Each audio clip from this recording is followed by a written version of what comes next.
49 years. 49 years. I slept next to a man who never really wanted me, who never looked at me like a woman, who touched me twice a month, in the dark, in silence, and when it was over, and it was always over quick, he'd turn to his side and snore like nothing had happened. I'd lay there, staring at the ceiling, listening to the ceiling fan spin slow, hearing the crickets outside and the distant sound of a boat horn down by the river. And I'd ask myself, is this it? Is this what women feel? Is this what we're born for, grow up for, marry for, have children for? Because if it is, honey, then God made a mistake with me, or I was born broken, or the whole world lied when they said love was good. I spent 49 years thinking the problem was me, thinking my body didn't work, that I was cold, dry, that I didn't have what other women had. Because every time my friends talked about their husbands, about their nights together, about feeling something, I'd stay quiet. Just nod my head, pretend I understood. But inside I was thinking, what in the world is this woman talking about? Because I never felt a thing, nothing, not a shiver, not a tremor, not that warmth they say rises up, nothing. My body was a dead thing, a shell, a wall of flesh I carried from one place to another that I dressed, fed, bathed, but that never, in almost 5 decades, woke up. Until I was 71 years old, until the day my husband finally died. And 3 months later, standing in the checkout line at the Piggly Wiggly buying peach cobbler mix, I looked up and saw him. The man my family forbid me to love when I was 19 years old. The man my daddy had escorted out of town by 2 men from his firm. The man who left for Detroit promising he'd come back for me, and never did. Bobby Dean, my first love, my only love, the one I buried deep inside myself along with everything I could have been and never was. He was standing right there, silver hair, face marked by time, but those same eyes, those blue eyes that used to look at me like I was the only woman in the world, like the sun rose and set on me. 50 years had passed, 50 years, 2 whole lifetimes, and when he saw me, he stopped right there in the middle of that grocery store. People moving around us with their carts, the beeping of the registers, some country song playing on the speakers, and he just stood there, looking at me like time had frozen. He walked toward me slow, 1 step, then another, like he was afraid I'd vanish, same way I vanished that October morning in 1954 when he left and I stayed behind, stopped right in front of me, and said, with that same husky voice from 50 years ago, "Marlene Sue, my Georgia peach." Honey. I can't explain what happened to me in that moment. It was like someone flipped a switch that had been off my whole life, like my body, which I thought was dead, got shocked and woke up all at once. I cried. Right there, in the middle of the Piggly Wiggly, between the magazines and the candy bars, under those fluorescent lights, I cried like I hadn't cried since I was 19 years old. Since the day my daddy told me I was going to marry someone else. Since the day I watched Bobby Dean's car disappear down the road and knew my life was over before it had even begun. He held me. And honey, when his arms wrapped around me, I felt something. For the first time in 50 years, I felt something. A warmth, a shiver. Something alive moving inside me, waking up, stretching after half a century of sleep. My body woke up. And everything that came after, everything I'm about to tell you now, completely changed what I thought I knew about myself, about love, about desire, about what it means to be a woman. Because I found out, at 71 years old, that I wasn't broken. I was never broken. I had just spent my whole life with the wrong man. My name is Marlene Sue Henderson. Well, Marlene Sue Beaumont after I married, but I never felt like a Beaumont. Not really. I was born and raised in Savannah, Georgia, in a big white house with columns on Abercorn Street. Old money family, honey. The kind that counted their worth in generations, not dollars. Daddy was a judge. Mama ran the garden club and organized the church bazaar every spring. We sat in the third pew at First Baptist every Sunday morning, never missed a service. I wore white gloves to church until I was 16 and learned to make sweet tea before I learned to drive. I was raised to be a lady. To sit up straight, speak softly, obey. To never talk back, never question, never want anything beyond what I was given. And I obeyed. I obeyed when they told me to study only until I could get married. I obeyed when they told me a woman's place was in the home. I obeyed when they gave me a fiancé I'd barely met and told me I was getting married. I was 19 years old.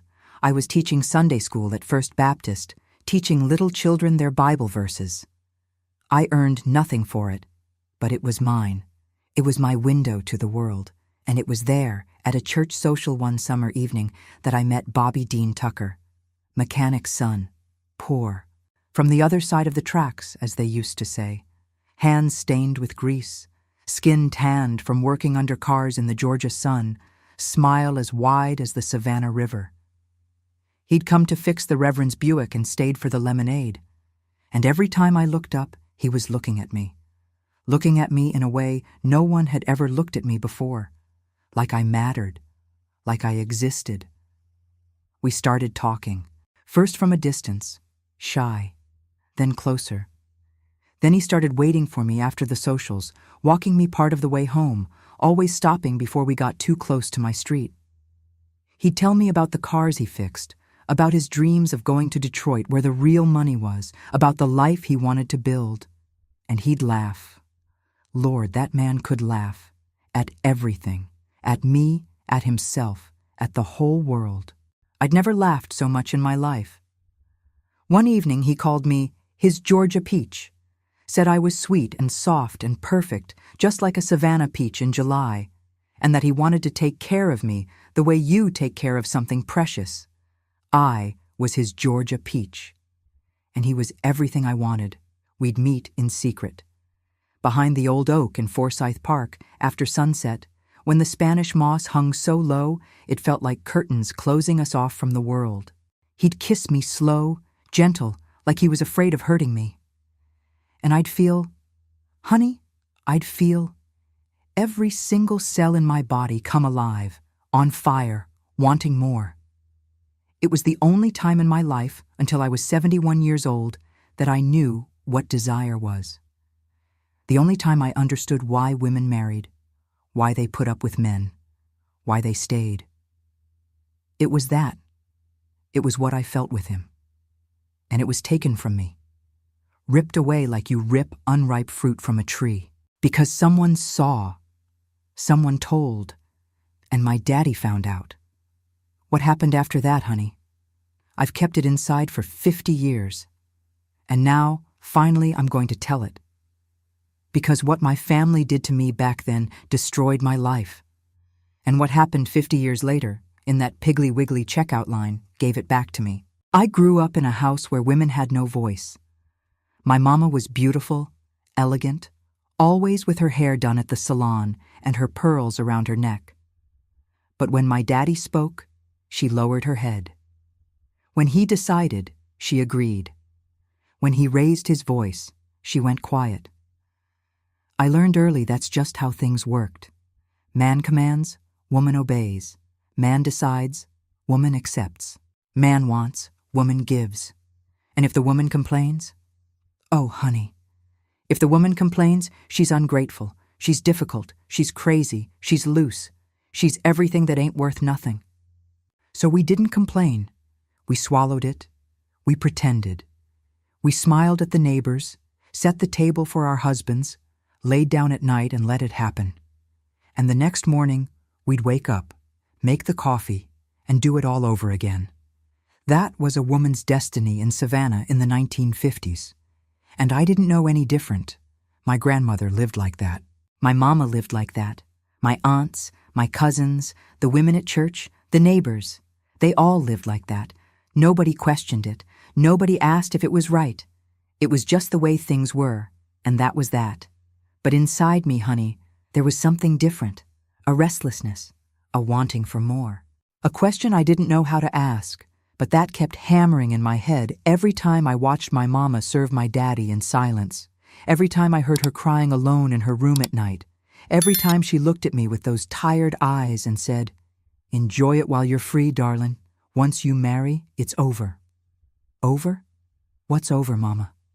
She never answered, just sighed and went back to her chores. I was 18 when I started teaching Sunday school. It was a small victory because Daddy didn't want me to. Said a woman who works gets too many ideas, thinks she can boss people around. But I insisted so much, cried so much, promised so much I'd stay proper, that he let me. The church was just a few blocks from Forsyth Park, in a white building with tall windows and a bell tower. I taught little children their Bible verses, helped them memorize the books of the Old Testament, told them stories of Moses and David and Ruth. I earned almost nothing, but it was mine. The only piece of life that was just mine. And that's where everything began. I'd walk through the park every day, morning and afternoon. And every day, without fail, Bobby Dean was there. At first working on someone's car parked by the street, later just sitting on a bench, pretending to read a newspaper. In the beginning, I didn't even look. A proper girl doesn't go looking at mechanics, my mama always said. But he looked at me. He'd lift his eyes from whatever he was doing and watch me until I disappeared around the corner. One day he spoke to me. "Miss, you dropped this."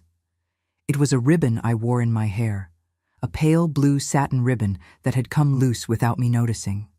He was holding it out to me with that smile that lit up his whole face. I took the ribbon. Our fingers touched. And honey, I felt a shock.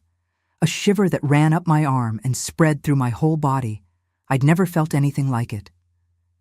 "Thank you," I said, and almost ran away. But that night, I couldn't sleep. I kept thinking about him. About his eyes, about his smile, about the way his fingers had brushed against mine. The next day, I walked through the park a little slower. He was there. He smiled when he saw me. And this time I smiled back. That's how it started. First, it was just smiles. Then, good morning, good afternoon. Then short conversations about the weather, about the park, about the cars. Then, long conversations about life, about dreams, about the world out there that neither of us knew. He'd tell me about working with his daddy at the shipyard when he was younger, about learning to fix engines, about the cars he dreamed of owning someday. I'd tell him about the children at Sunday school, about the books I read in secret, about the stories I made up to help them fall asleep. We laughed together, dreamed together, made plans together. He said one day he'd have his own garage, that he'd take me to Detroit to see the car factories, to see snow for the first time, that we'd see the world together. And I believed him. I believed him because when he talked, his eyes sparkled. And when he looked at me, I felt like I existed, like I was more than Judge Henderson's daughter, more than the Sunday school teacher, more than a girl waiting for a husband. With him, I was Marlene Sue. Just Marlene Sue. And that was enough. The first kiss was on a September evening. The sun was setting, painting the sky all pink and orange over the oak trees. We were in Forsyth Park, hidden behind the big fountain, sitting on a bench covered by Spanish moss hanging from the branches above. He was telling me some story about fixing an engine, and suddenly he stopped mid-sentence, looked at me different, came closer, put his hand on my face, and kissed me, slow, careful, like I was made of glass, and he was afraid of breaking me. Honey, I can't describe what I felt. It was like the whole world stopped, like only he and I existed, right there, in that park, with the smell of magnolias and the sound of crickets starting their evening song. My whole body woke up. Every part of me came alive, on fire, wanting more. I understood in that moment what women meant when they talked about love. I understood why they married, why they put up with things, why they stayed. It was that feeling of being complete, of being alive, of wanting to stay forever in someone's arms. We met other times after that. always hidden, always afraid. But every time I was with him, the fear would disappear. All I felt was peace, joy, desire. I knew it was wrong, knew that if my daddy found out, it would be the end. But I couldn't stop. It was like Bobby Dean was water and I'd spent my whole life dying of thirst. I made planned to run away with him. We'd go to Detroit, start a new life. He'd work at the Ford factory. I'd find something to do. We'd be poor, but happy. We'd have children. We'd grow old together. We'd have a love story like the ones in the books I read hidden under my mattress. I believed in that with all my soul. And it was the biggest mistake of my life. Because I underestimated my daddy, underestimated the power he had, underestimated how much he was capable of destroying to keep control. We were seen. Someone, I still don't know who to this day, saw us in the park, saw the kiss, saw the embraces, and went running to tell my daddy. The day he found out, I was at church. I came home in the afternoon, all happy, thinking about Bobby Dean, making plans for our next meeting. When I opened the door, Daddy was in the parlor, sitting in his chair, with his belt in his hand. Mama was standing beside him, head down. She didn't look at me. "Close the door," Daddy said. His voice was calm, and that was the worst sign. When he yelled, it passed. When he was calm, it meant the punishment was going to be bad. I closed the door. "Come here." I went. And he hit me with the belt, on my back, my legs, my arms. Hit me while I screamed, while I cried, while I begged him to stop.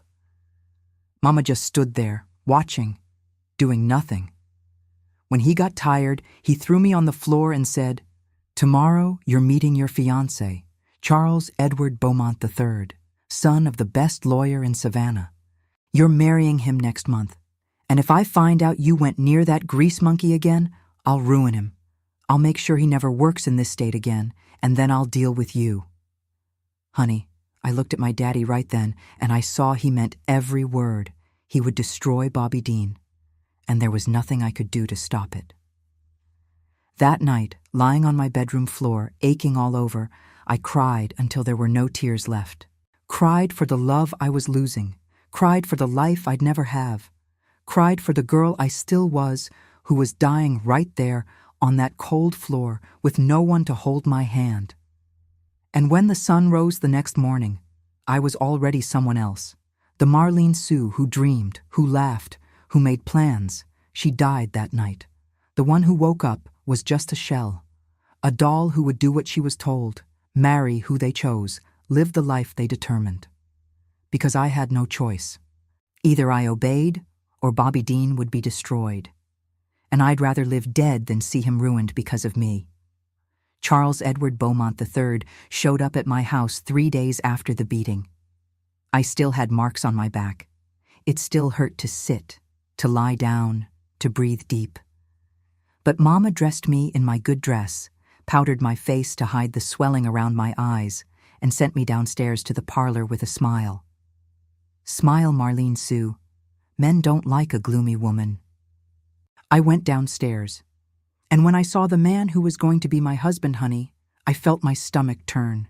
He was 37 years old. 37, I was 19. He was older than my own daddy had been when I was born. He had a soft belly, thinning hair, thick hands with hair on the knuckles. He wore a seersucker suit that smelled of bourbon and cigars. And he looked me up and down, slow, like someone examining a horse before buying. "Pretty," he said to my daddy. "Young. She'll give me strong sons." My daddy smiled, proud, like he'd just closed the best deal of his life. And he had. I found out later what my daddy got from that marriage. His gambling debts at the club paid off, a partnership in the Beaumont law firm, and a seat on the board of the First National Bank of Savannah. I was the price. Charles sat in the parlor, drank coffee, ate pecan pie, talked with my daddy about politics and business. Not once did he ask my opinion about anything. Not once did he look into my eyes. I was a piece of furniture, a thing he was acquiring and would soon take to his house. When he left, he kissed my hand. His hand was warm, sweaty, and squeezed mine too hard. "Until the wedding, my bride." I didn't respond, just lowered my head. Daddy closed the door and turned to me with that warning look. "See how much he liked you? Thank the Lord you've got a man like that wanting you.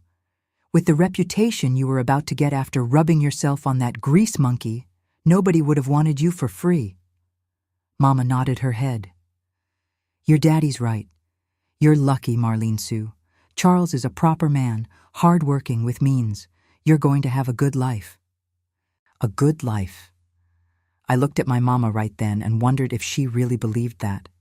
If she thought marrying a man who could be my grandfather, who looked at me like merchandise, who was buying me from my own daddy, if that was a good life.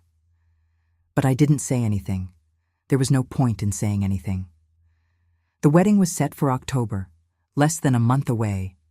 Mama had my wedding dress made, white, with lace, with a long veil. I tried it on in front of the mirror and didn't recognize myself. I looked like a porcelain doll, a dead thing dressed in white. The neighbor ladies came to see, complimented me, said I looked beautiful, that I was a lucky girl, that Charles would treat me like a queen. I smiled and thanked them. Inside, I was screaming. A week before the wedding, I managed to get a message to Bobby Dean. I asked one of the children from Sunday school to take a note to the garage where he worked. It just said, "Forsyth Park, Oak Tree, midnight, last time." I snuck out of the house that night, climbed out my bedroom window, crossed the yard in the dark, ran through the empty streets all the way to the park. He was there. When he saw me, he came running, hugged me tight, lifted me off the ground, pressed me against his chest like he wanted to merge me into him. "Marlene Sue, my Georgia peach, I can't stand being away from you anymore." I cried on his shoulder, cried everything I'd been holding in. Told him about the beating, the wedding, Charles. Told him my daddy had threatened to destroy him. "Run away with me," he said. "Right now. We'll take my car and go. To Detroit, to Chicago, wherever. I'll protect you, Marlene Sue. I'd give my life for you." Honey, I wanted so bad to say yes. I wanted so bad to drop everything and go with him, disappear into that night, into that road, and never come back. But I knew my daddy. I knew he'd come after us, that he'd find us, that he'd make good on his threat. And I couldn't live knowing Bobby Dean had been destroyed because of me. "I can't," I said, and every word hurt like a knife. "If I run, he'll ruin you. I know he will. I saw it in his eyes. Then let him ruin me. I'd rather be ruined than live without you." "But I wouldn't. I can't bear to lose you like that, Bobby Dean. I just can't." We stayed there holding each other, crying, until almost dawn. He kissed me one last time. A long kiss, desperate, full of everything we'd never have again. When the sky started to lighten, I pulled away from him. "Go," I said. "Go to Detroit. Make your life. Forget about me." "I'll never forget you, Marlene Sue. Never. You're my Georgia peach. You'll always be." He took something from his pocket. A picture. Small, black and white. It was me, at the church social, smiling. I didn't even know he'd taken that picture. "I'm going to keep this forever," he said. "And one day, when all this is over, I'm coming back for you." I didn't respond. I couldn't. I just turned around and walked away. Walking, without looking back, because I knew if I looked, I wouldn't be able to go. The next day, Daddy found out Bobby Dean was still in town. I don't know how he knew. Don't know if someone told him, if he'd had me watched, if it was coincidence.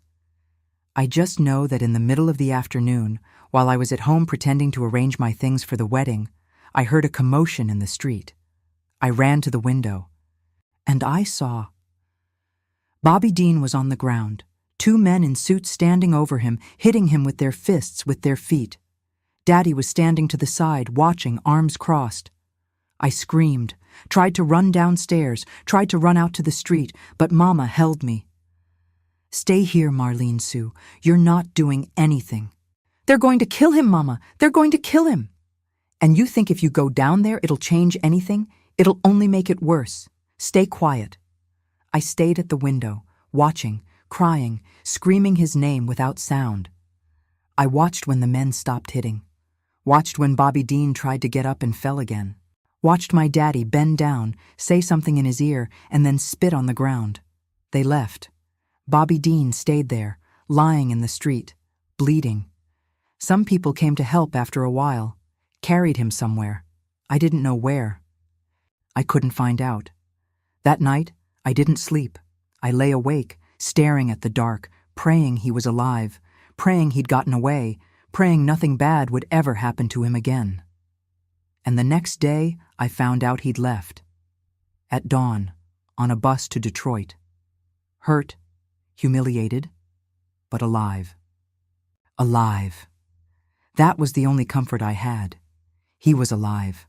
Far away, but alive. And I was getting married in 5 days to a man I'd never be able to love. The wedding was at First Baptist Church of Savannah. I walked in wearing white, with veil and flowers, on my daddy's arm. The church was full. Everyone in town had come to see Judge Henderson's daughter marrying the Beaumont heir. Charles was waiting for me at the altar, smiling, satisfied, like a man who'd just won a prize. The preacher performed the ceremony, asked if I accepted. I said yes. The word came out of my mouth, but it wasn't me who spoke. It was that porcelain doll I'd become. When he put the ring on my finger, I looked at the church window. Outside, the sun was shining on the oak trees in Forsyth Park, the same park where Bobby Dean had kissed me for the first time, the same park where I'd said goodbye to him forever. And I knew, in that moment, that a part of me had left with him, the part that knew how to love, that knew how to feel, that knew how to dream. What stayed there, marrying Charles, was just what was left over. An empty shell that would spend the next 49 years pretending to be a wife, pretending to be a mother, pretending to be alive. While inside, honey, I was already dead. The wedding night was at the Beaumont family estate, a big old house on the outskirts of Savannah, with white columns and wraparound porches and magnolia trees lining the driveway. The kind of house that looks beautiful in pictures but feels cold when you're inside. Charles carried me over the threshold, like tradition says, and the house staff clapped. I smiled, that doll smile I'd learned to make. The bedroom was at the end of a long hallway, 4-poster bed with a canopy, white linen sheets pressed crisp, mosquito netting tied back with silk ribbons, a crystal vase of gardenias on the nightstand. Everything arranged to look romantic. But there was nothing romantic about that room, honey. Charles closed the door, took off his jacket, loosened his tie, and looked at me with that same look I already knew, the look of someone examining something they own. "Take off your dress," he said. He didn't ask, didn't request. He ordered. I took it off, slowly, with trembling hands. The wedding dress fell to the floor like a white cloud, and I stood there in my slip, feeling his eyes travel over my body. He came toward me. There was no kiss, no tenderness. No sweet word, no gentle touch, nothing like what I'd felt with Bobby Dean behind the fountain in Forsyth Park. He laid me on the bed, lifted my slip, spread my legs with his hands, and did what he came to do. It hurt. It hurt so much. I bit my lip so I wouldn't scream, closed my eyes so I wouldn't cry, and waited for it to end. It didn't last long. A few minutes, maybe. Then he got off me, rolled to his side, and said, "Good, that's settled." And he slept, just like that, like nothing had happened, like he hadn't just torn me apart inside. I lay there, staring at the canopy, feeling a pain between my legs and an emptiness in my chest. Outside, the crickets were singing. The ceiling fan was turning slow overhead. And I asked myself, for the first time of many, is this it? Is this all there is? Because if it is, honey, then I'd rather not exist at all. The first months of marriage were the worst. I didn't know anyone at the estate, had no friends, no family nearby, no one to talk to. Charles would leave early to go to the law firm and only come back at night. I'd stay alone in that huge house with servants who treated me like the lady of the house but weren't my company. And every night when he came home, it was the same thing. He'd eat dinner in silence, drink bourbon on the porch, then go to the bedroom where I was already waiting, lying in bed, ready to fulfill my duty. Because that's what he called it, duty. Come here, wife, let's fulfill our duty. And I'd go. I'd lie down, spread my legs, close my eyes, and wait for it to end. I didn't feel anything, not pain after a while. Not pleasure, ever. Just a huge emptiness, like my body had disconnected itself to survive. I thought that's how it was for everyone. I thought the women who talked about pleasure were lying, or exaggerating, or different from me, because I felt nothing, absolutely nothing. And with time, I stopped asking why. I accepted that's how it was, that I was born cold, dry, without what other women had, and that my purpose in life was to be a wife, be a mother, take care of the house, and nothing more. The children came, 3 of them, 2 boys and a girl, one after another, in the first 6 years of marriage. I loved my children, loved them truly. They were the only good thing that marriage gave me. When I held them in my arms, when I gave them baths, when I sang to them to sleep, I felt something. Love, yes, but also a deep sadness, because I'd look at them and think, you could have been Bobby Dean's children, could have been born from love, not from duty. Could have had a happy mama, not this empty shell that I am, but I never said that to anyone. I kept it inside me, along with everything else I felt and couldn't speak. The years kept passing. The boys grew up, went off to college, became lawyers like their daddy. The girl married young, just like me. Charles kept getting older, gruffer, quieter. The routine of the estate became my prison. I'd wake up, take care of the house, manage the staff, eat lunch alone, take a nap in the afternoon, have dinner with him in silence, go to bed, fulfill my duty when he wanted, and sleep. Every day, the same. Every day, the same thing. For 49 years. I watched my friends from Savannah marry, have children, grow old. Some became widows before me, others stayed married. But all of them, when we'd meet at church socials or garden club meetings, seemed more alive than me. They'd laugh. They'd tell stories. They'd complain about their husbands with that affectionate complaint of someone who loves. And I'd stay quiet, smiling, agreeing, pretending my life was the same. But it wasn't. My life was a desert, and I was drying up right along with it. Charles died on a Tuesday in August. I was in the kitchen fixing sweet tea when I heard the yardman shout. I ran to the porch and found him collapsed on the floor, hand on his chest, eyes wide open. Massive heart attack. He died before the ambulance got there. Honey, I'm going to tell you something I never told a soul.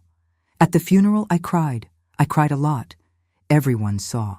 The neighbor ladies came to comfort me. My children hugged me. The preacher said I was an exemplary widow. But the tears I cried weren't from missing him. They were from relief. 49 years. 49 years lying next to that man, enduring that man, obeying that man. And it was finally over. I was free. For the first time in almost 5 decades, I could breathe. I could sleep alone. I could wake up and not have to answer to anyone. I felt guilty for feeling that. Felt like a monster. What kind of woman feels relief when her husband dies? But then I understood. Every woman who was caged like I was. We don't miss prison. We feel relief when the door opens. The months after his death were strange. I didn't know what to do with myself. I'd spent my whole life obeying. First my daddy, then my husband. I'd never made a decision alone, never chosen anything. My children wanted me to move in with them. My son in Atlanta, my daughter in Charleston, each one pulling in a different direction. My daughter-in-law was already eyeing the estate, wanting to know about the inheritance. But I didn't want to go. For the first time in my life, I wanted to stay. In my house, my way, alone. No, I said, at a family meeting that gathered everyone together. I'm staying here. I'm going to live whatever time I have left the way I want. They were shocked. They'd never heard me say no to anything, but I said it, and I didn't take it back. The first year of widowhood I spent sleeping. It was like my body was collecting on 49 years of exhaustion. I'd sleep 10, 12 hours a night, wake up late, drink my coffee slow, watch television, nap again. I had no rush for anything, no obligation to anyone. And little by little, slowly, I started to wake up. Not just my body, my soul. I started doing things I'd never done. Started going out alone, visiting friends, going to church just because I wanted to.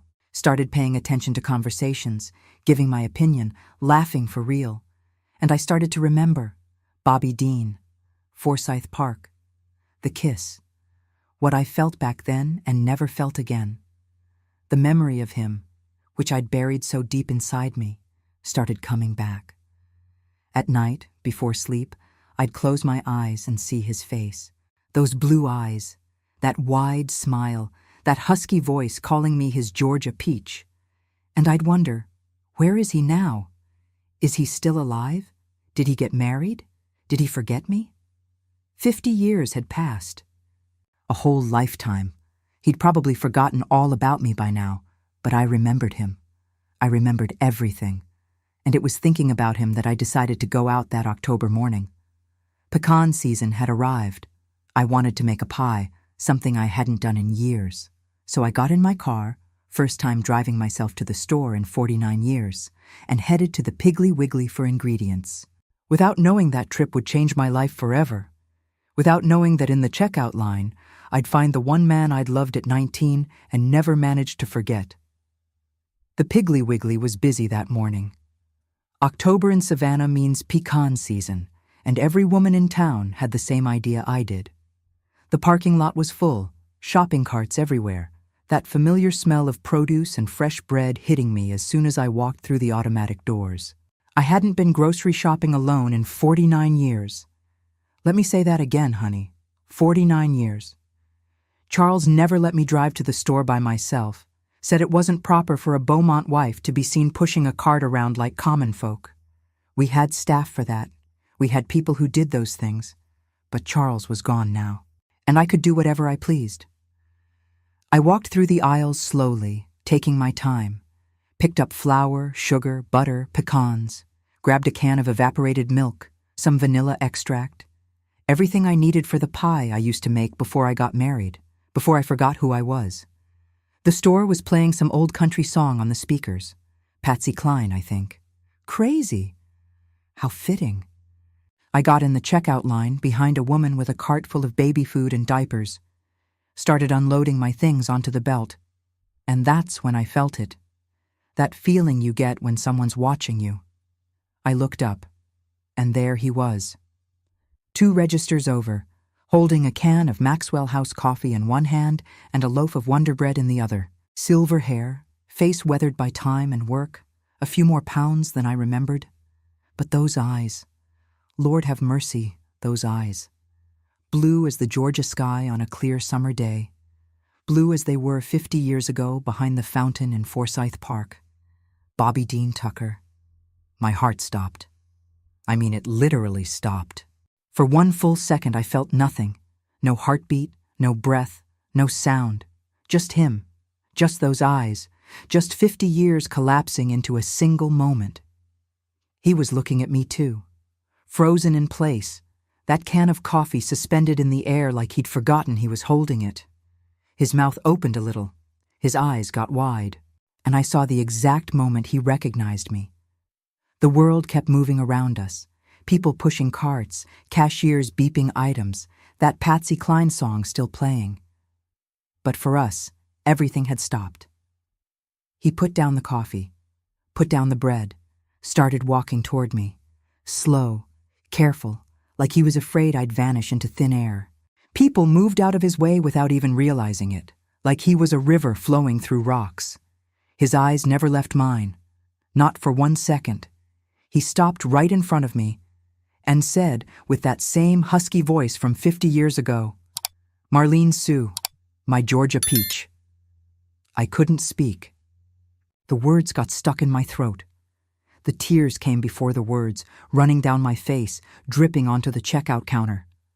I cried right there, in front of God and everybody, in the middle of the Piggly Wiggly between the magazines and the candy bars. He held me, pulled me to him and held me tight, with that strength I remembered, that I'd missed, that I'd dreamed about so many nights over so many years. And honey, when his arms wrapped around me, I felt it for real. That warmth I thought had died, that shiver I thought I'd never feel again, that living thing moving inside me, waking up, stretching itself after half a century of sleep. My body woke up in his arms in the middle of that grocery store, with Patsy Cline singing about being crazy for loving someone, like God himself was playing a joke on me, or giving me a miracle. I still don't know which. We stood there holding each other for a time I can't measure. Minutes, maybe. Hours, it felt like. When we finally pulled apart, he held my face in both his hands and looked deep into my eyes. "I never forgot you, Marlene Sue. Never. In 50 years, there wasn't a single day I didn't think about you." "Me neither, Bobby Dean. Me neither. What happened? Where's your husband? Are you still married?" I took a deep breath. "He passed, a year ago." I saw the relief pass over his face, and then right after, the shame for feeling relieved. I understood. I'd felt the same thing myself. "And you?" I asked. "Did you marry?" He shook his head. "Never. Never could. Every woman I met, I compared to you, and none of them came close." Honey, when he said that, I felt my heart break and mend itself at the same time. 50 years. 50 years he'd kept that love, just like me. Both of us waiting, each on our own side, not knowing the other was waiting too. We went somewhere quieter to talk. A bench outside the store, under a crepe myrtle tree, away from the crowd. And we talked for hours. He told me about his life. After he left Savannah, he went to Detroit like he'd always planned, got a job at the Ford factory on the assembly line, worked his way up over the years. Started as a line worker, became a foreman, then a supervisor. Retired comfortable with a good pension. But he retired alone. I tried, Marlene Sue. Tried to forget you, tried to love other women, but I couldn't. Every time I'd lie down with someone, it was your face I saw. I gave up, figured it was my destiny to be alone. He reached into his back pocket, pulled out an old wallet, leather worn soft from decades of use, opened it and showed me. The picture. That picture from the church social, black and white, me smiling in my Sunday dress. Yellowed with age, edges worn from being touched so many times, but still there. "I kept this for 50 years, he said. "Took it everywhere I went. Looked at it every night before I fell asleep. Asked God to let me find you again." I took the picture with trembling hands. Looked at that girl of 19 with her hopeful smile, not knowing what life was going to do to her. And I cried again. I never forgot you either, Bobby Dean. I spent 49 years married to a man I didn't love, who never made me happy, who never made me feel anything. And the whole time, it was you I was thinking about. He squeezed my hand. "And now, Marlene Sue, what do we do now?" I looked at him, at that man of 73 who still looked at me like I was the only woman in the world, who'd kept my picture for half a century, who'd never married because he couldn't forget me. And I knew this was the moment, knew this was the chance I'd been waiting for my whole life without even knowing I was waiting, knew that after 50 years of hoping, the time had finally come. "Now," I said, "we live what we couldn't live before." He smiled, that wide smile that lit up his whole face, that I remembered, that I loved, and he kissed me. Right there, under that crepe myrtle tree, with the smell of Georgia in the air and the sound of shopping carts rolling by, he kissed me. And honey, I felt it, felt everything. We spent the rest of the day together. Forgot about the groceries, forgot about the pie, forgot about everything except each other. He took me driving around Savannah, showed me the places he remembered, the places that meant something to him. We drove past Forsyth Park, past the old oak where we used to meet, past the fountain where he first kissed me 50 years ago. "It's still there," I whispered, looking at that fountain. "After all this time, it's still there." Some things don't change, Georgia Peach. Some things last forever. We had lunch at a little place on River Street, sat by the window watching the boats go by on the Savannah River, ate shrimp and grits like we hadn't eaten in years, laughed like we hadn't laughed in decades. He told me about Detroit, about the winters so cold your bones would ache, about the snow that seemed like it would never stop. I told him about the estate, about the children, about the empty years of pretending to be someone I wasn't. We talked about everything, and nothing, and everything again. When the sun started going down, painting the river all gold and pink, he looked at me with something different in his eyes, something serious, something tender. "Marlene Sue." "Yes? I've got a little house out on Tybee Island. Nothing fancy, just a place I bought when I moved back. I was going to ask, would you like to see it?" I knew what he was asking, knew what it meant. It wasn't just about seeing a house.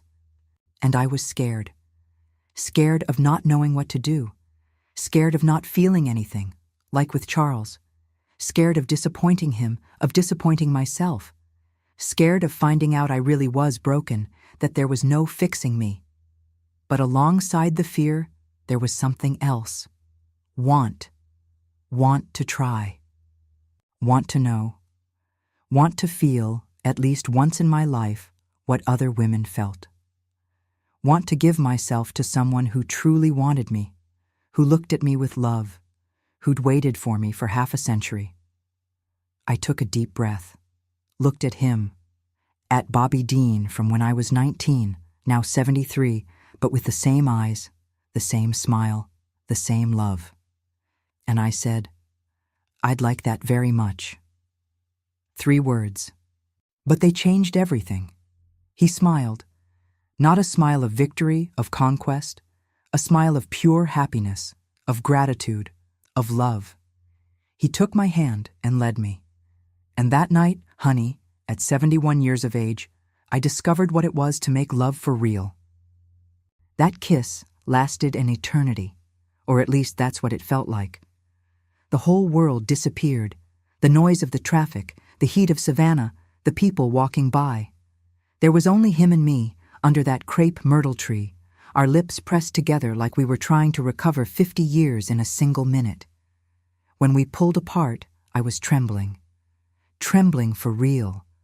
My hands, my legs, my whole body. Not from cold, of course. Cold in Georgia in October is a thing that doesn't exist. Trembling from something else. From something I hadn't felt in so long, I'd forgotten the name. Desire. That's what it was. Desire. That wanting for more, for closer, for together. That warm thing that rises from the bottom of your belly and spreads through your whole body. I'd felt this at 19, with him, behind the fountain in Forsyth Park, and never again. Until now.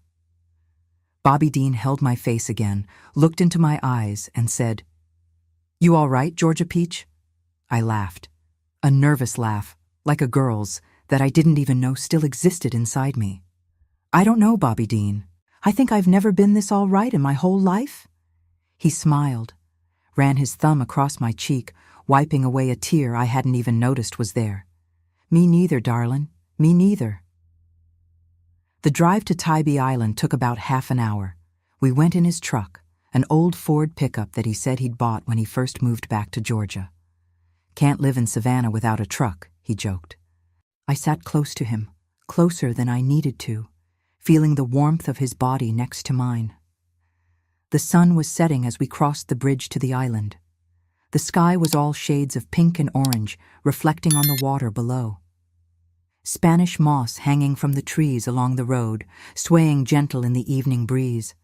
It was beautiful, like something from a painting, like something from a dream I'd had and forgotten. His house was small. A cottage, really, painted pale blue with white shutters and a little porch facing the marsh. Nothing fancy, nothing like the Beaumont estate. But it felt warm. It felt real. It felt like home. He opened the door and let me in first. The inside was simple. A living room with a worn leather couch, a kitchen with a table for two, shelves full of books and old photographs. It smelled like salt air and coffee and something woodsy. It smelled like him. Bobby Dean went to the kitchen, opened a cabinet, and pulled out a bottle and 2 glasses. Bourbon? I nodded. I needed something to calm my nerves. We sat on the couch, side by side, sipped our drinks in silence for a moment. Me staring at the glass, him staring at me. Marlene Sue. I looked up. You're scared. It wasn't a question. It was a statement. He could see. He knew. I am, I admitted. I'm scared to death, Bobby Dean. Scared of what? I took a deep breath, took another sip of bourbon, and decided to tell him the truth. Scared it won't work. Scared I won't feel anything. Scared you'll find out I'm broken inside and can't be fixed. He was quiet for a moment. Then he set his glass on the table, took mine, and set it down too. He held both my hands in his. Marlene Sue, look at me. I looked. You're not broken. You never were. What you had was a whole lifetime with the wrong man, a man who didn't know how to touch you, who didn't want to give you pleasure, who used you like you were a thing he owned. But what if? There's no what if. You're not him, and I'm not him. What happened in that marriage has nothing to do with what can happen here. You understand? I nodded, but I still wasn't convinced. He continued, and I'm going to tell you something else. We don't have to do anything tonight, nothing at all. If you just want to sleep next to me, we'll sleep. If you want to go home, I'll take you. I waited 50 years for you, Marlene Sue. I can wait some more. Honey, when he said that, something inside me let go. All the tension, all the fear, all the pressure I was putting on myself. It all released at once. I didn't have to prove anything. Didn't have to be perfect. Didn't have to know what to do. I just had to be there, with him, and let happen whatever was meant to happen. I leaned in and kissed him, slow at first, soft, tasting the bourbon on his lips, the warmth of his mouth, his breath mixing with mine. He kissed me back. No rush, no urgency, like we had all the time in the world. And we did. After 50 years, we finally did. He led me to the bedroom, guided me by the hand, slowly, like I was precious, like I was the most important thing in the world. The bedroom had a big bed with a quilt that looked handmade, white curtains that let in the last light of evening, a ceiling fan turning lazy overhead. The window was open, and I could hear the waves in the distance, the marsh birds settling down for the night. Bobby Dean stopped in front of the bed and looked at me. May I? He asked, touching the strap of my dress. I nodded yes. He took off my dress slowly, every movement careful, deliberate. When the fabric fell to the floor, he stood there looking at me for a moment. I felt ashamed. My body at 71 years old, full of marks, full of sag, full of time. But he didn't seem to see any of that. You're beautiful, Marlene Sue. More beautiful than I remembered. I wanted to argue, wanted to say I was old, worn out, that there was nothing beautiful left. But the way he was looking at me, honey, the way he was looking at me made me believe. He took off his own clothes. No rush, no shame. His body was 73 years old too, marked, wrinkled, imperfect, but it was his. It was real. It was there. We lay down on the bed, side by side at first, just looking at each other, just breathing, letting the moment exist. Then he started to touch me, with his hands, slowly, moving across my arms, my shoulders, my neck, every touch asking permission. Every movement waiting for a response, and I responded. My body responded. That thing I thought was dead started to wake up, a tingling in the places he touched, a warmth rising slow, spreading out, a wanting for more, for closer, for together. He kissed me again, on my neck this time, behind my ear, on my collarbone, moving down slowly, mapping my skin like he was memorizing every inch, and I felt. Honey, I felt. For the first time in almost 5 decades, my body woke up for real. It wasn't just a shiver. It was a wave, a warm, urgent thing that started deep in my belly and spread through my whole body. I moaned, a sound I didn't know I was capable of making, a sound that came from inside me without asking, without warning, a sound of pleasure. Bobby Dean stopped and looked at me. "This all right, darlin'?"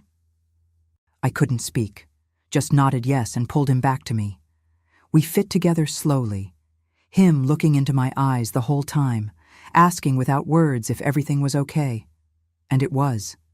Honey, it was more than okay. It didn't hurt. It wasn't quick. It wasn't cold. It was warm. It was slow. It was intense. Every movement of his inside me lit up something new. Every touch of his hands on my skin made my body respond in ways I didn't know.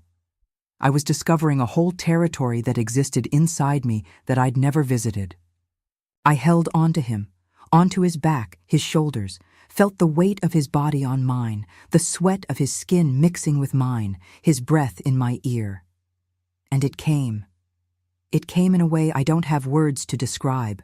Started slow, way down deep, like a wave forming on the horizon. Then it kept building, taking over everything. My whole body shook, my legs locked up, my fingers dug into his back, and I cried. Cried from pleasure, cried from relief, cried from rage at having lost so much time, cried from happiness at finally feeling this. Bobby Dean stopped when he saw me crying. "Did I hurt you?" he asked, worried. I laughed in the middle of my tears, a wet, messy, beautiful laugh. "No, darlin', you didn't hurt me. You healed me." He smiled, lay down beside me and held me. We stayed there, tangled together, sweaty, breathless, while the ceiling fan turned overhead and the ocean whispered outside. "I thought I was broken," I said after a while. Thought women just didn't feel these things. Thought it was all lies and exaggeration. And now? Now I know it wasn't me. It was never me. It was him. It was that whole life that shut me down. Bobby Dean kissed my forehead. "You're not shut down anymore, Georgia Peach. You're more lit up than ever." And it was true. At 71 years old, honey, I discovered that my body worked. Always had worked. It was just waiting for the right person to wake it up. We made love again that night, and again in the early morning hours, and again when the sun came up, each time different, each time discovering more, each time me understanding better this body I'd been carrying for over 7 decades and had never really known. When morning came and the light poured through the window, I was lying on his chest, listening to his heartbeat. Bobby Dean. Thank you. He held me tighter. For what? For waiting. For being here. For showing me I wasn't broken. He was quiet for a moment. Then he said, "You were never broken, Georgia Peach. You were just with the wrong man. Now you're with the right one." And I was. Finally, after 50 years, I was. I woke up the next morning not knowing where I was. For a second, just a second, I panicked. The ceiling was different. The sheets were different. The smell was different. This wasn't the Beaumont estate. This wasn't the bedroom I'd slept in for 49 years. Then I felt the arm around my waist, felt the warmth of a body pressed against my back, heard the soft breathing of someone sleeping peacefully beside me. Bobby Dean. And everything came rushing back. The Piggly Wiggly, the kiss, the drive to Tybee Island, the night. Oh Lord, the night. I lay there for a while, not moving, just feeling the weight of his arm on me, feeling the rise and fall of his chest against my back, feeling alive in a way I hadn't felt in 50 years, maybe ever. The morning light was coming through the white curtains, soft and golden. I could hear seagulls outside and the distant sound of waves. The ceiling fan was still turning lazy overhead, making that gentle humming sound. This is real, I thought. This is actually real. Bobby Dean stirred behind me. His arm tightened around my waist, pulling me closer. "Morning, Georgia Peach," he murmured, his voice rough with sleep. I smiled. Actually smiled, first thing in the morning. When was the last time that had happened? "Morning, Bobby Dean." He kissed the back of my neck. A soft kiss, gentle, like he was saying good morning with his lips instead of his words. "How'd you sleep?" "Better than I've slept in 49 years. He chuckled, that low, warm laugh that vibrated through his chest and into my back. "Well, that's good to hear. I was worried I might have worn you out." I turned around to face him, looked into those blue eyes, still cloudy with sleep but bright with something else. Happiness, maybe. Or love. Or both. "You did," I said, in the best way possible. He smiled and kissed me. A real kiss, deep and slow, not caring about morning breath or messy hair or any of the things I would have worried about before. Before Bobby Dean, before last night, before I discovered what it felt like to be wanted for real. He made me breakfast, actually got out of bed, put on an old robe, and made me breakfast. Scrambled eggs with cheese, crispy bacon, grits with butter, and coffee strong enough to wake the dead. Brought it all to me on a tray while I was still in bed, wrapped in his sheets, feeling like some kind of queen. Bobby Dean Tucker, when's the last time a man brought me breakfast in bed? He set the tray down on my lap and pretended to think about it. "I'm gonna guess. Never?" He was right. In 49 years of marriage, Charles had never once brought me so much as a glass of water in bed. That wasn't a husband's job, he'd say. That's what we had staff for. But here was Bobby Dean, 73 years old, serving me eggs and bacon like it was the most natural thing in the world. "You're gonna spoil me," I said, taking a bite of the eggs. They were perfect, fluffy, with just the right amount of salt. "That's the plan, darlin'. Got 50 years of spoiling to make up for." We ate together, sitting on his bed, the morning sun warming our faces through the window. We talked about everything and nothing. About his years in Detroit, about the winters so cold your eyelashes would freeze, about my years at the estate, about the dinner parties I hosted where I smiled so much my face would ache, about all the time we'd lost and all the time we still had. After breakfast, he took me for a walk on the beach. Tybee Island in the morning is something special, honey. The sand still cool from the night, the water calm and gray-green, the pelicans diving for their breakfast. We walked barefoot, holding hands, not saying much. Just being together. Just existing in the same space. At one point he stopped, picked up a shell and handed it to me. "For you, Georgia Peach, first of many." I held that shell in my hand and felt tears prick my eyes. Such a simple thing, such a small gesture, but it meant more to me than all the jewelry Charles had ever bought me, because this came from love, real love, not obligation. "Bobby Dean, can I ask you something?" "Anything, darlin'. In all those years in Detroit, all those years alone, did you ever regret not coming back sooner, not trying to find me?" He was quiet for a moment, looking out at the water. "Every single day," he finally said. "Every single day I thought about it. Thought about driving back down here, finding you, taking you away from whatever life you were living. But I was scared, Marlene Sue. Scared of what your daddy might do. Scared you'd moved on and forgotten me. Scared I'd come all this way and find out you didn't want me anymore. I never stopped wanting you, Bobby Dean. Not for one day." He turned to look at me, those blue eyes bright with emotion. I know that now, and I thank God every day that he gave us this second chance. Most people don't get one, you know. Most people just live with their regrets until they die. But not us. No, darling, not us. He pulled me into his arms right there on the beach, with the waves lapping at our feet and the seagulls crying overhead. Held me tight like he was never going to let go.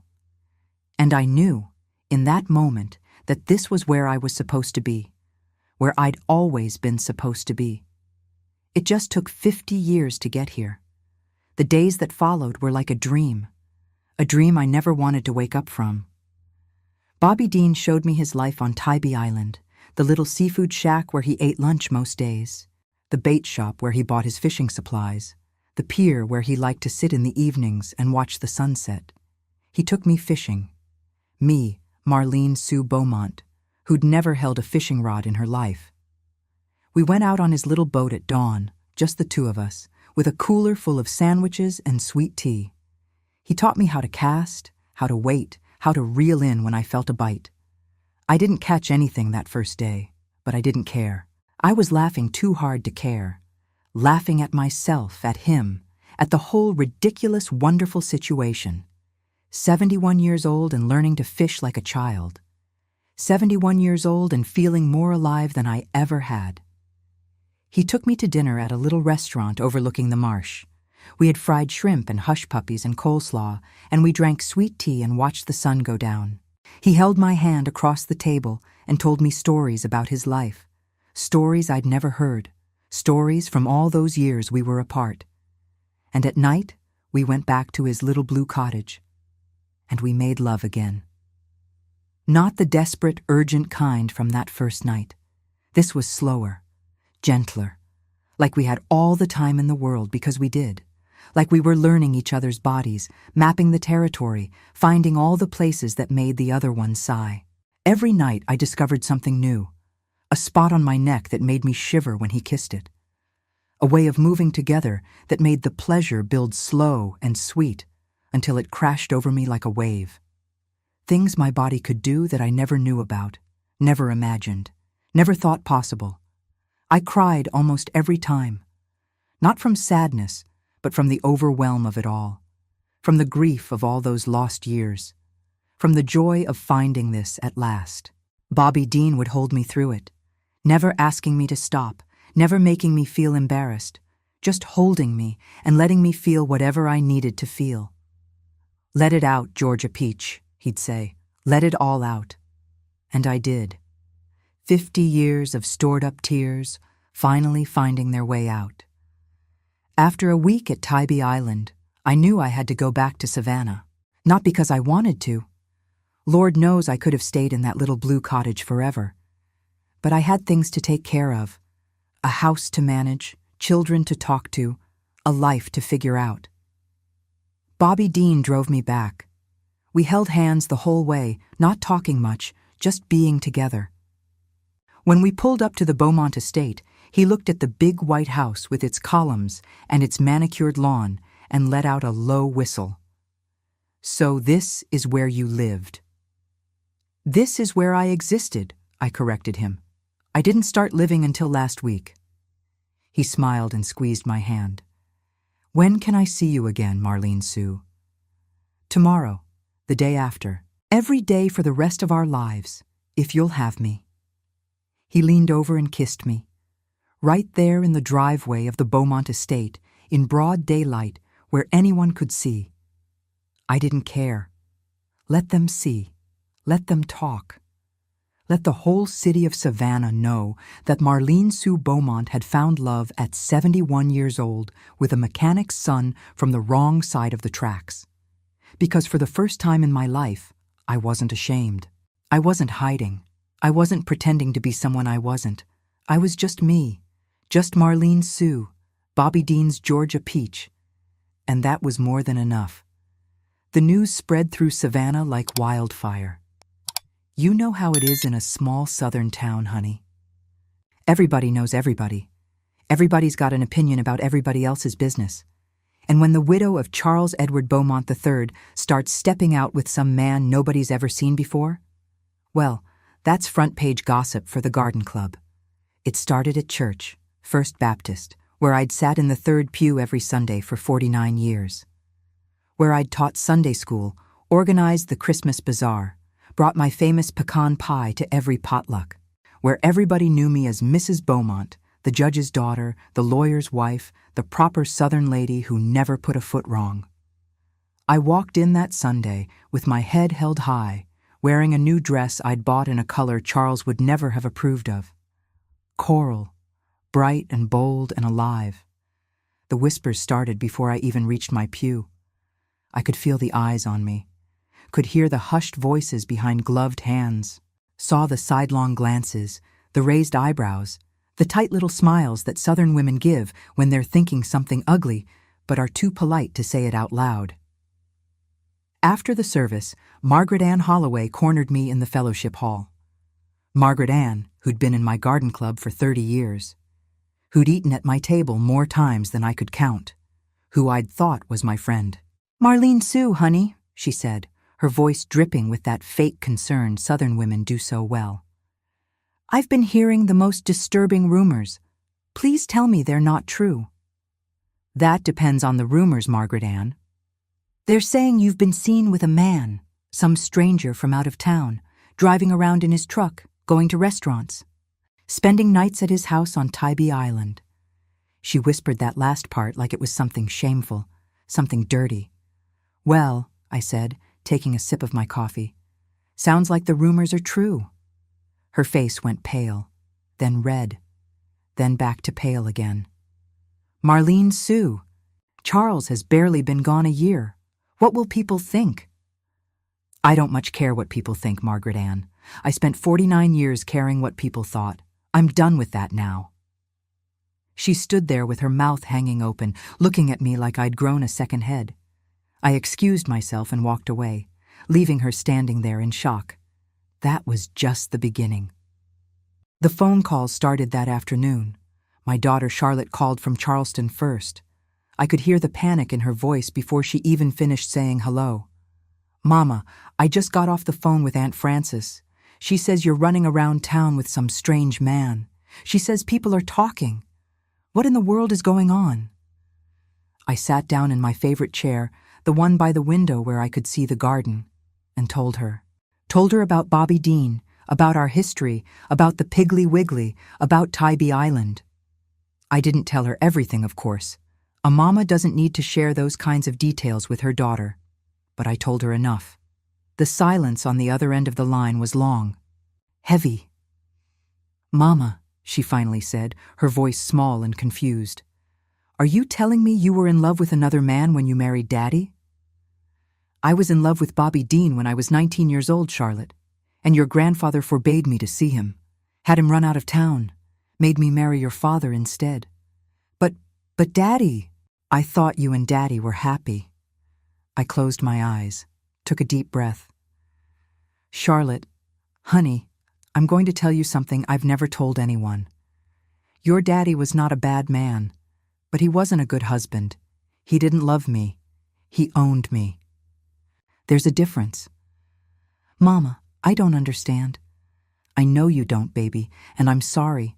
I'm sorry I never told you the truth. I was trying to protect you, trying to protect all of you. But I'm 71 years old now, and I'm tired of pretending." The conversation went on for another hour. Charlotte cried. I cried. By the end, she said she needed time to process everything. I told her to take all the time she needed. My son Edward called the next day. Edward, who was so much like his father, it sometimes scared me. Same walk, same talk, same way of looking at people like they were beneath him. He was a partner at the Beaumont law firm now, carrying on the family legacy. His call was not as emotional as Charlotte's. It was cold, businesslike. "Mother, I've heard about this situation. I have to say, I'm deeply disappointed." "Disappointed in what, Edward?" "In your behavior. Running around with some man nobody knows. Making a spectacle of yourself. Do you have any idea what this is doing to our family's reputation?" "Edward, I'm not running around. I'm seeing a man I've known since I was 19 years old. A man I loved before I ever met your father." "That's exactly the problem, Mother. You're dragging up ancient history that should stay buried, and you're embarrassing Daddy's memory." "Honey," when he said that, something in me snapped. "Your daddy's memory?" I said, my voice sharper than I'd ever used with my children. "Let me tell you something about your daddy's memory, Edward. Your daddy bought me from my father when I was 19 years old, like a piece of property, paid off debts, and got a seat on a bank board in exchange for me. Is that the memory you want me to protect?" Silence. "Your daddy never loved me. Not once in 49 years did he tell me he loved me. Not once did he touch me with tenderness. Not once did he make me feel like I was anything more than a possession he'd acquired. So forgive me if I'm not too concerned about embarrassing his memory." More silence. "Mother, I don't know what's gotten into you, but this isn't." "What's gotten into me, Edward, is the truth.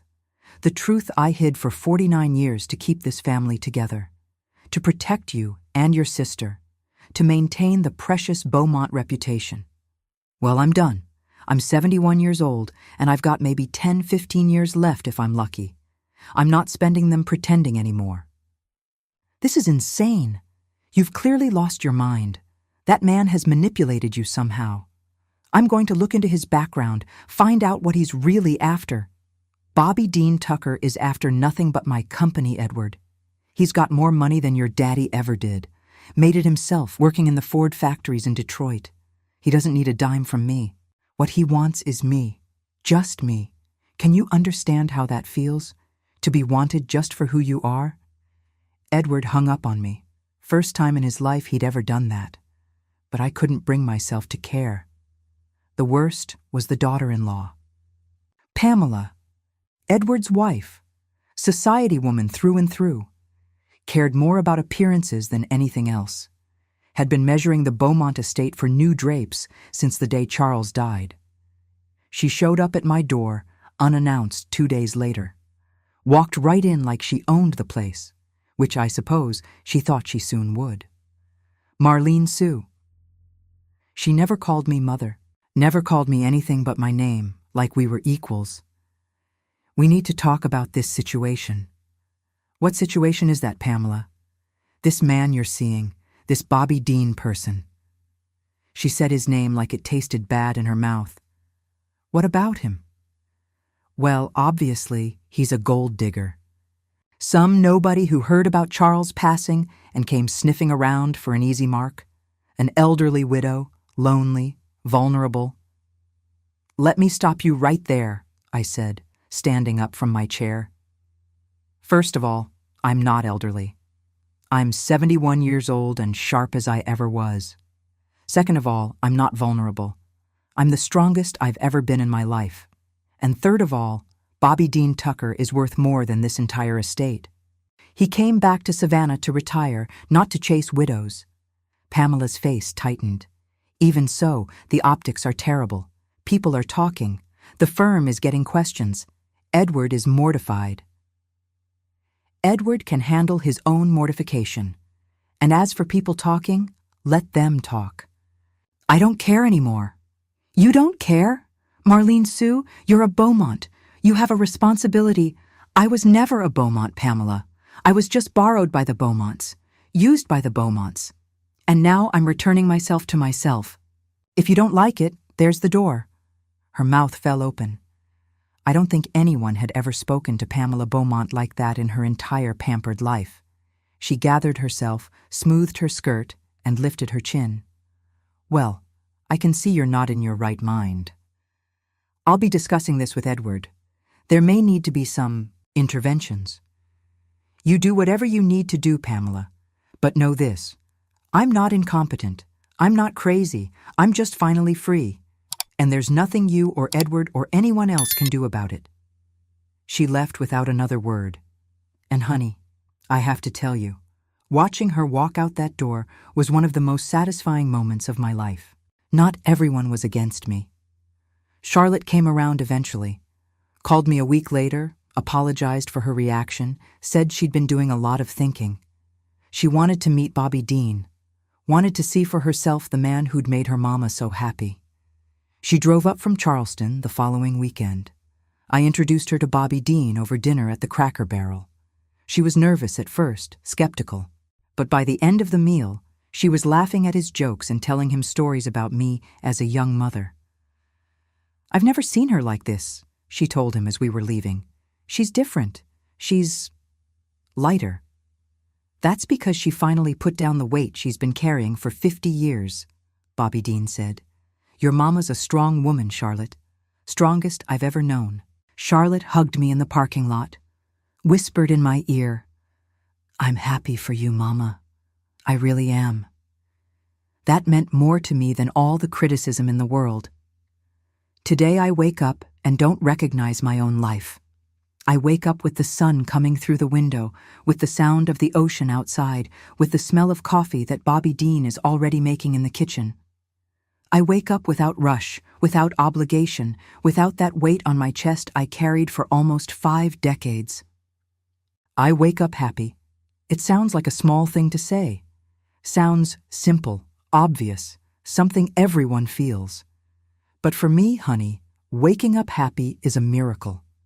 After 49 years of waking up wishing I hadn't, feeling joy in the morning is like breathing for the first time. We live between Savannah and Tybee Island now, sometimes at the estate, sometimes at his little blue cottage. Depends on the weather, on our moods, on what we feel like doing. Because now I get to feel like doing things. Now I have opinions. Now I choose.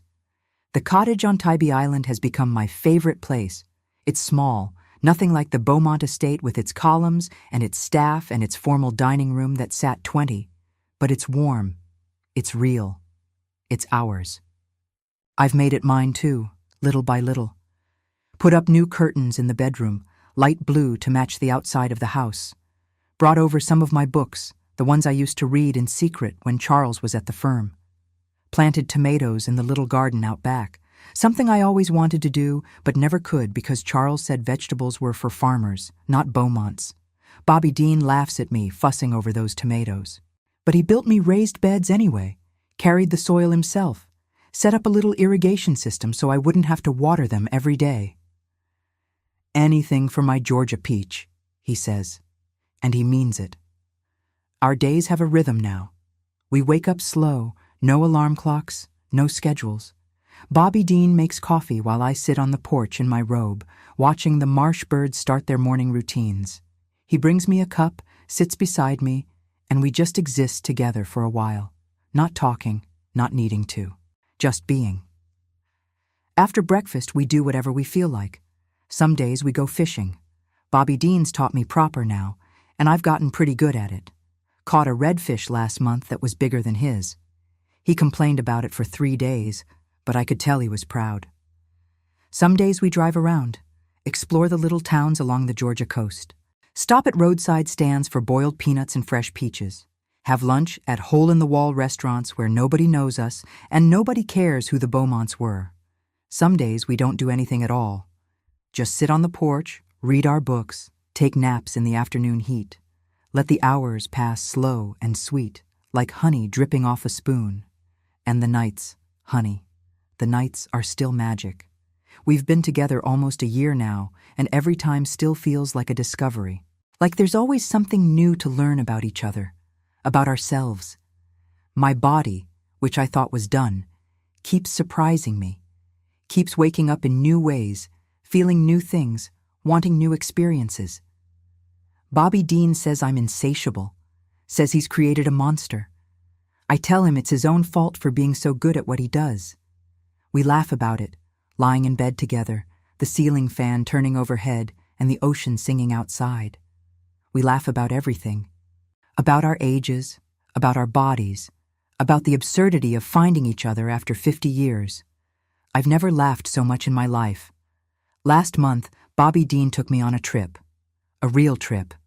Not just to Tybee or Charleston, but to Savannah's airport and onto a plane.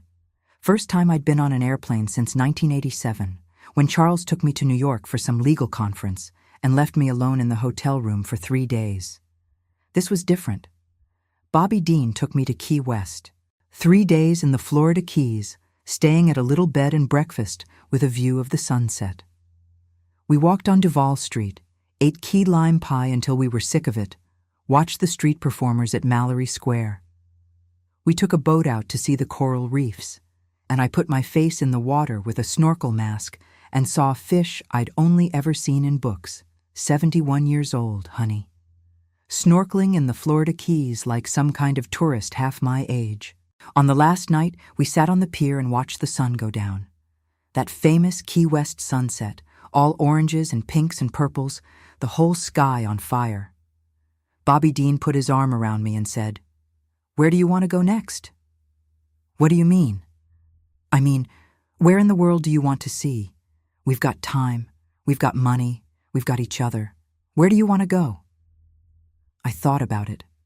Thought about all the places I'd dreamed of seeing when I was young, before Charles and the estate and the endless dinner parties, Paris, Rome, the Greek islands, places I'd only seen in magazines, places I'd given up on ever visiting.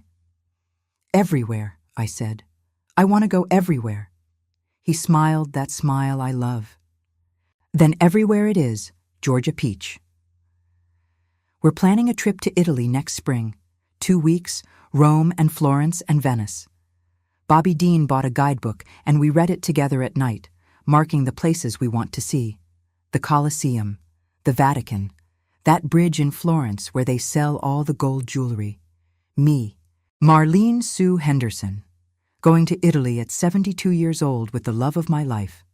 If you'd told me this a year ago, I would have laughed in your face. My children are coming around. Charlotte was first, of course. She and Bobby Dean get along like they've known each other forever.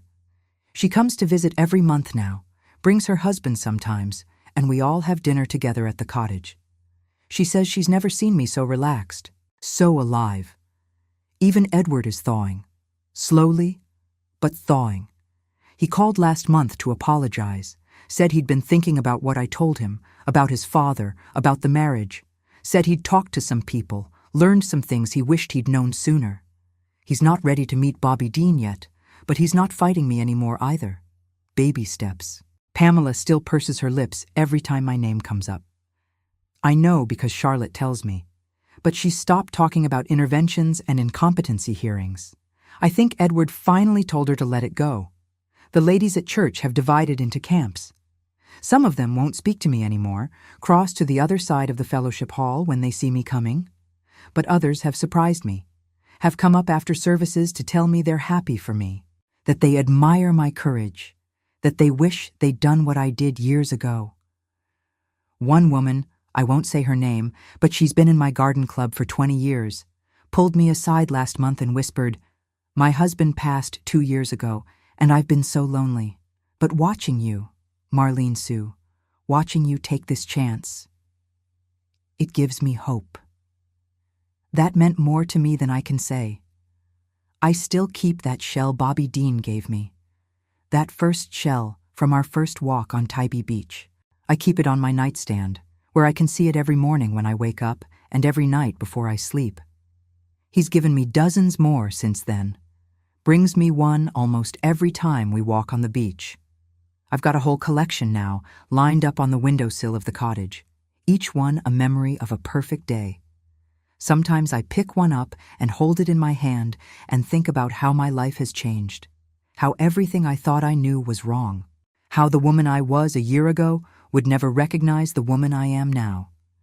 That woman was tired, beaten down, resigned to waiting out her remaining years in that big empty house, hosting the occasional dinner party, attending church, slowly fading away until nobody remembered she'd ever existed.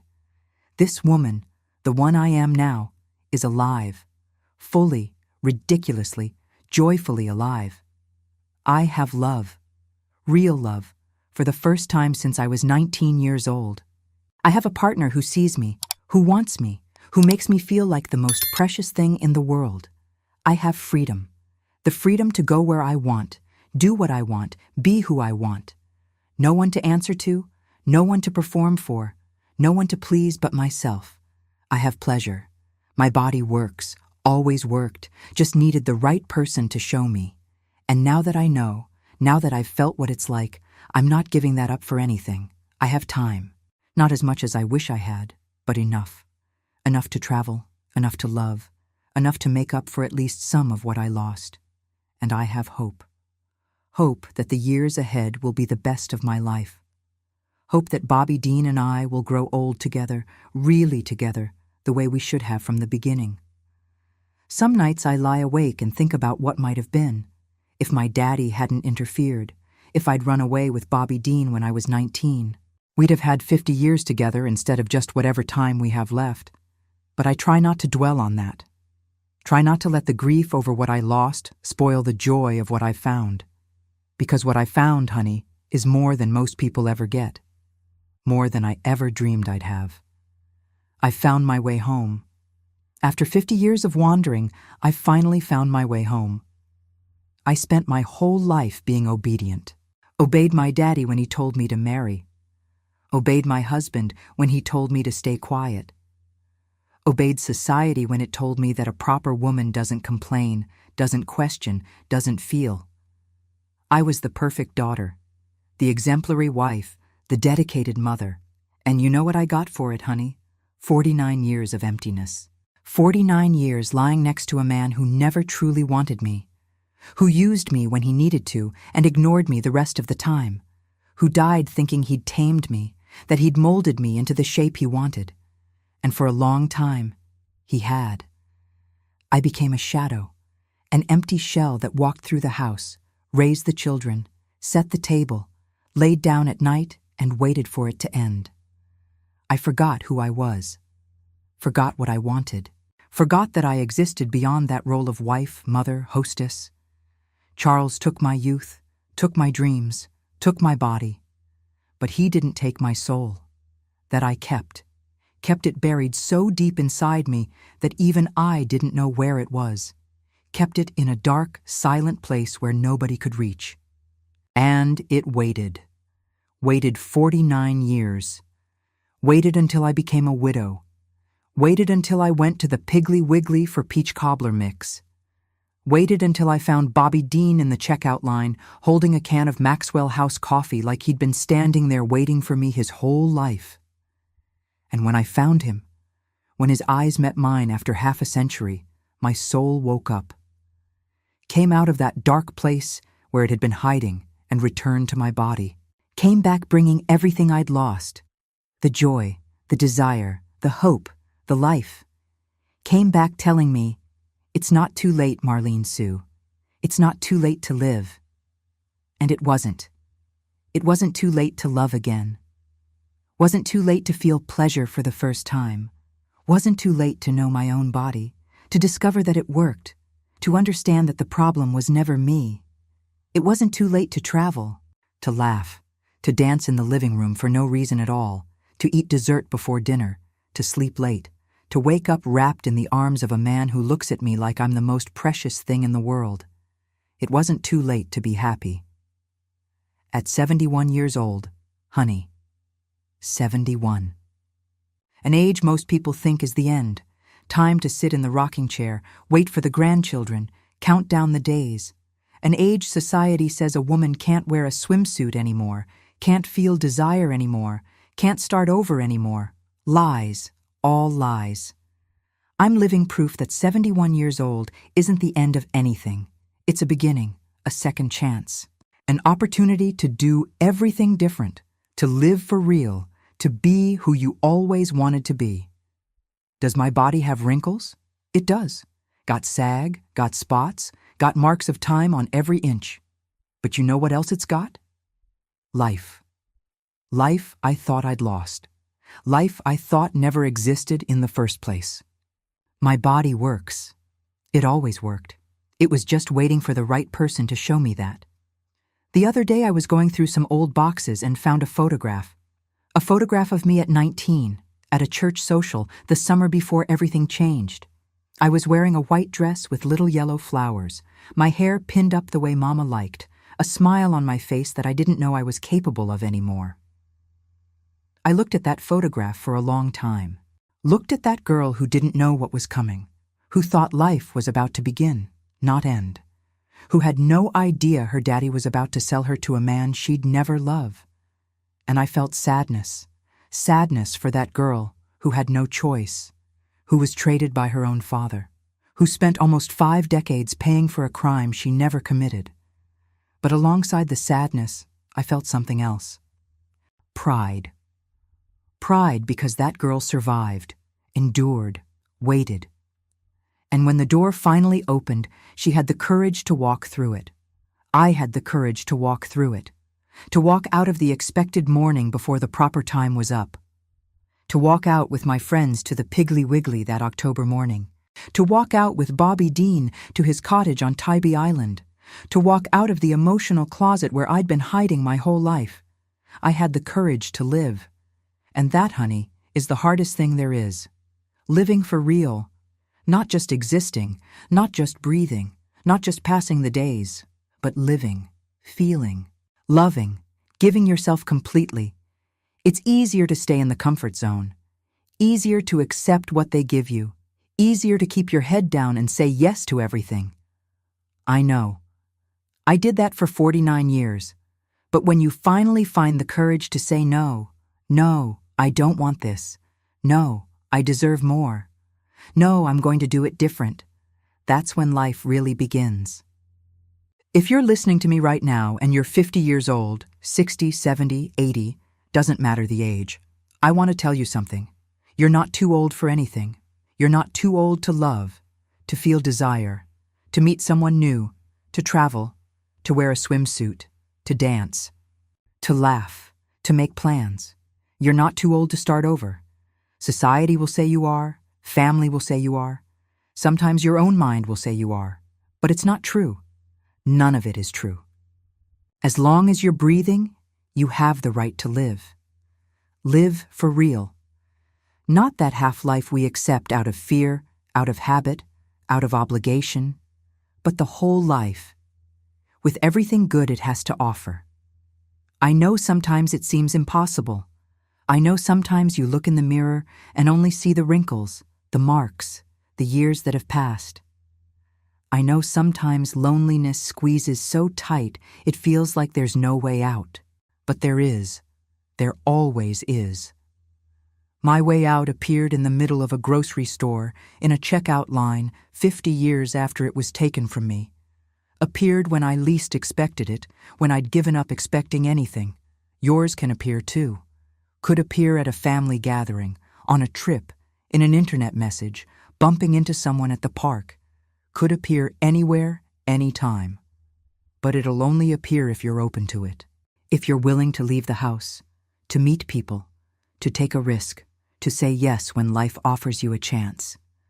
I think a lot about Bobby Dean, about the man who waited for me 50 years, who kept my photograph in his wallet, who never married because he couldn't forget me. Sometimes I ask him, do you regret it? Waiting so long? Being alone all that time? He always answers the same thing. Every single day, he says. Every single day I thought about coming back. But I was scared. Scared of what your daddy might do. Scared you'd moved on. Scared I'd come all this way and find out you didn't want me anymore. I never stopped wanting you, Bobby Dean, not for one single day.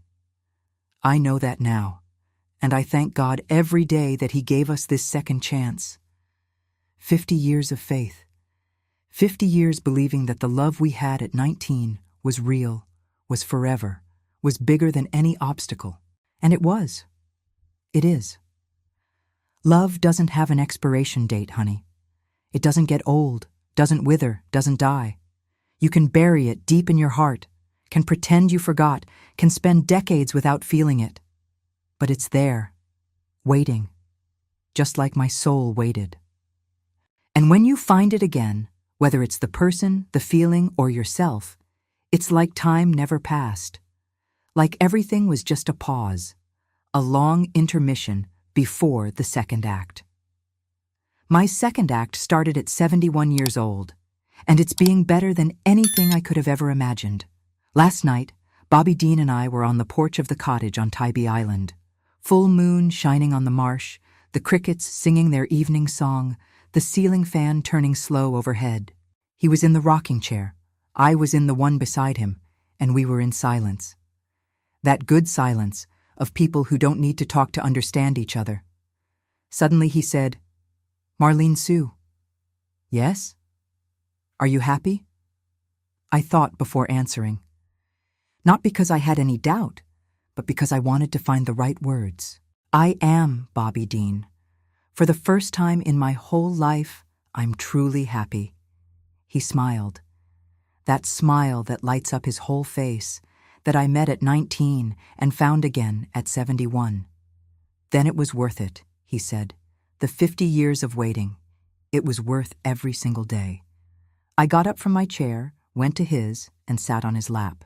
We stayed there, holding each other, watching the moon, listening to the marsh. And I thought, this is it. This is what I wanted my whole life and never had.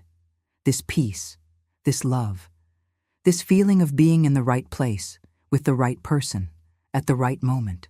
I waited 71 years for this, but it was worth it. Honey, it was worth every single day. So, if you're there, listening to me, thinking your life has passed, that your chance is gone, that there's no point in trying anymore, I'm telling you, you're wrong. Your life hasn't passed. Your chance hasn't gone. There's still time. There's still time to love, to feel, to live. There's still time to find your star, or to become someone's star. I found mine at 71 years old, in the middle of a Piggly Wiggly checkout line, 50 years after he was torn away from me. And now, finally, I shine. Tell me in the comments, have you ever lived a love like this? Have you ever found someone from your past? Have you ever felt like it was too late and discovered it wasn't? I want to hear your story.